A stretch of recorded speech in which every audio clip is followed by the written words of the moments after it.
the new playoff format because Bill Belichick is going to have to understand that just like the rest of America at this point. We got the 2 byes for Boise State, Arizona State. We got some good first-round matchups. Do you agree with the byes that we have? Do you agree with the format? Like first year, there's been a lot of conversation, so we are not the first people to come to the table, but just your general thoughts. Well, I was amazed or amused, maybe I should say, at ESPN. Their last 2 selection shows, Reach Davis was like, by the way, these byes have got to go. We need to seed the field. And then if that wasn't enough, he came back the next week. He's like, by the way, these byes need to go. It's like, okay, we get the message. Yeah, right. ESPN, you own the playoff. You don't want teams to have byes anymore. I mean, it is a little weird, and it's weird just because of the way the tournament's going to lay out. So you mentioned you got a Boise, you got an Arizona State with a bye. Meanwhile, Oregon, which is unquestionably the number 1 team in college football, unquestionably the number 1 seed in this tournament, gets to play the winner of Ohio State or Tennessee in the second round. Whoa, in the Rose Bowl. So wait, that's they got the worst draw, right? That's what you earned. And a team you already beat if Ohio State were to win, right? Totally. And if these were seeded in order, right, then it doesn't look like that. It looks a lot different than that. So, I do think they should probably get rid of them.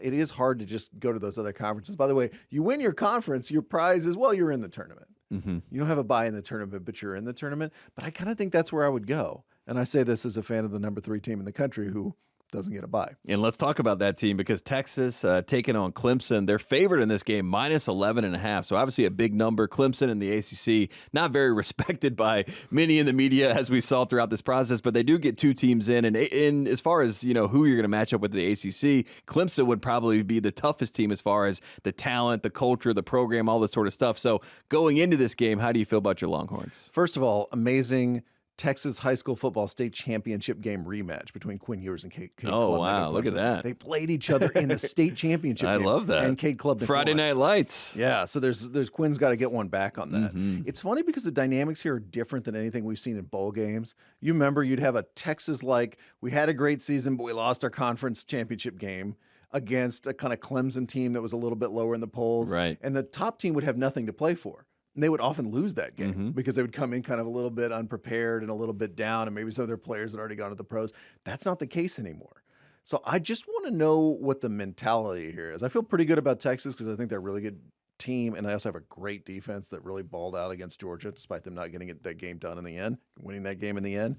But I do wonder what the just mentality of this game is going to be. If you're Clemson, also, hey, you've got some help here because you're in this tournament. You probably didn't expect to be in this tournament. Kind of playing with house money. It is totally house money. It's a road game. You're going into Austin. That's another factor of these first-round games. These are home games for Texas. So you're just kind of like, yeah, let's see. And the last time that we saw Texas in this huge game at home was obviously the Georgia game where we had all the celebrities, all the fanfare, right? No, that didn't happen. So are That's we just a worried? bad training tape. Are we worried about that? Like maybe do we tone down the spectacle a little bit? I paid $500 to go to that game. I saw every A-list star I've ever seen. Oh my! And there were drones in the sky, kind of just, like there are in New Jersey right now, making these like drone pictures. And it was my advice would be let's not do that this time. There was just a lot of pressure I felt like on Texas. I almost felt bad for it. them. It's a day game, so I don't think we'll have quite the celebrity KD on the sidelines. Glenn Powell, Matthew McConaughey standing next to each other like the future and the present. I mean, unbelievable. Though it is a team's last home game of the year, because no matter what happens for Texas, they're going to be playing on the road in neutral sites after this.